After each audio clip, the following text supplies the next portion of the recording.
اوپر نہ جاتی، کوئی چیز اوپر سے نیچے نہ آتی، میں دونوں کو کھول لوں۔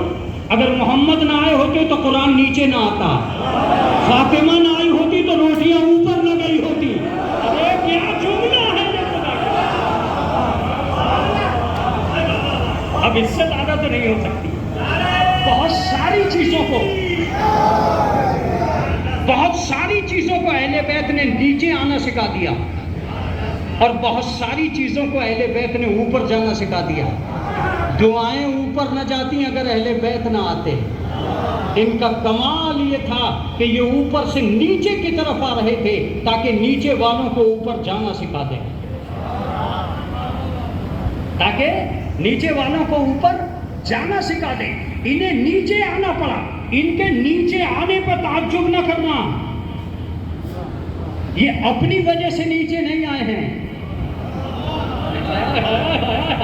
بھر مجلس سے سنی ہے، محمد بننے نہیں آئے تھے، بلال بنانے آئے تھے۔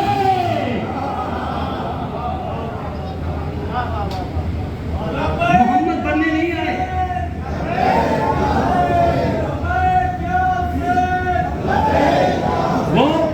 وہ احمد بننے نہیں آئے، وہ بشیر بننے نہیں آئے، وہ نذیر بننے نہیں آئے۔ خدا کی قسم کبھی بھی محمد پہ یہ الزام بھی مت دینا کہ وہ بننے آیا ہے، بننے نہیں آیا، بنانے آیا ہے۔ کمزور طبقے کے کالے بلال کو کوئی کعبے کی چھت پہ کھڑا نہ کرتا اگر محمد نہ ہوتے۔ یقیناً تمہیں سننا آتا ہے، کمزور طبقے کے بلال کو کوئی کعبے کی چھت پہ کھڑا نہ کرتا اگر محمد نہ آئے ہوتے، اور کسی بھی کنیز کو کوئی قرآن میں کھڑا نہ کرتا اگر فاطمہ نہ آئی ہوتی۔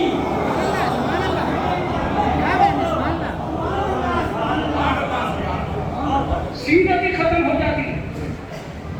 آدمی اور اپنے نوکر کو کعبے کی چھت پہ کھڑا کرتے، اس نے کیا، اور یہ کہہ کے کیا کہ قیامت تک کے جتنے بھی حاجی لاکھوں روپے لگا کے آئیں گے نیچے ہوں گے، اوپر نہیں، نیچے رہیں گے، اوپر نہیں جا سکتے۔ چھت پہ گیا ہے کب کوئی حاجی آج تک؟ گیا ہے کوئی رشتے دار امیر حرم کا، امام حرم کا کوئی رشتے دار کعبے کی چھت پہ گیا ہے؟ کیسا غلام تھا یہ رسول کا، کیسا غلام تھا یہ رسول کا، جو پہلے ہی دن کعبے کی چھت پہ کھڑا ہو گیا، اور اس نے کعبے کی چھت پہ کھڑا ہو کے کہا جب رسول کے غلام کا یہ حال ہے تو رسول کے امام کا کیا حال ہے؟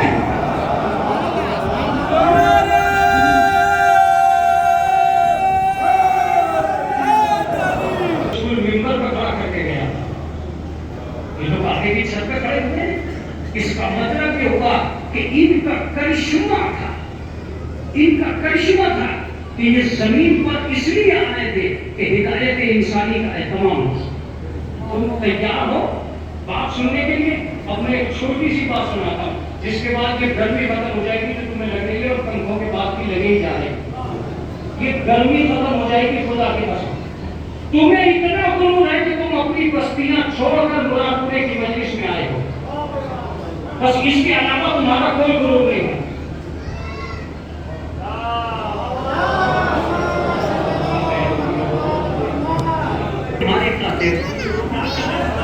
تم گھر چھوڑ کے نہیں آ سکتے مجلس میں ان کی خاطر؟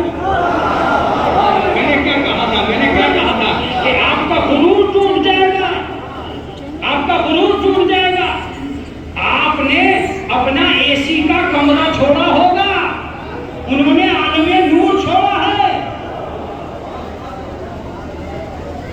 میں ایک لفظ کہوں، تم مجلس میں بعد میں آئے ہو، دنیا میں حسین پہلے آئے ہیں، عرش چھوڑ کر دنیا میں حسین پہلے آئے، تم مجلس میں بعد میں آئے ہو۔ کیوں آ گئے؟ ارے قاسم مولانا روزانہ مجلس ہے، کرے جاؤ کرے جاؤ، اس سے اچھی جگہ دنیا میں ہے نہیں۔ لوگوں نے سوچ رکھی ہے مگر ہے نہیں، اس لیے کہ جتنی بھی جگہ ہیں وہاں گناہ ہوتے ہیں، یہاں کوئی گناہ نہیں ہوتا۔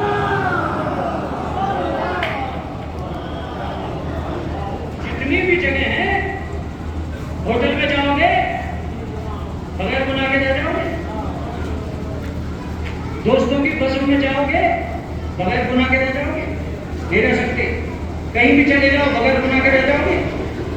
1 گھنٹہ زندگی کے 24 گھنٹوں میں ایسا لانا مشکل ہو جائے گا جو بے گناہ ہو. مگر مجلس میں جتنے بیٹھے ہیں ایک بھی آدمی کیا کوئی چغلی کر رہا ہے، غیبت کر رہا ہے، جھوٹ بول رہا ہے، گناہ کر رہا ہے؟ کر ہی نہیں سکتا ہے، اس لیے کہ حساب حفاظت حسین میں ہے.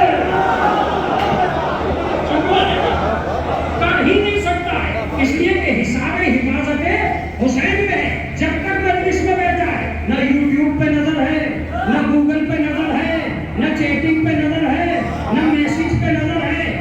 جب تک بیٹھا ہے میں ان کی بات کر رہا ہوں جو ایمانداری کے اندر ہے، ان کی بات نہیں کر رہا ہوں جو باہر ہے. مولا والے اور ہے، موبائل والے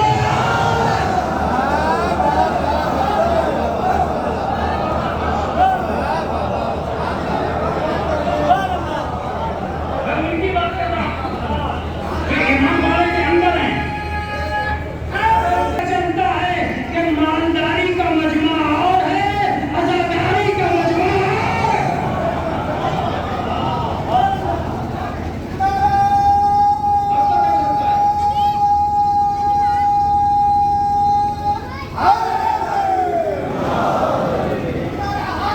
اس مجمع کو آپ ایسا نہ سمجھو، یہ یوں ہی مت سمجھو.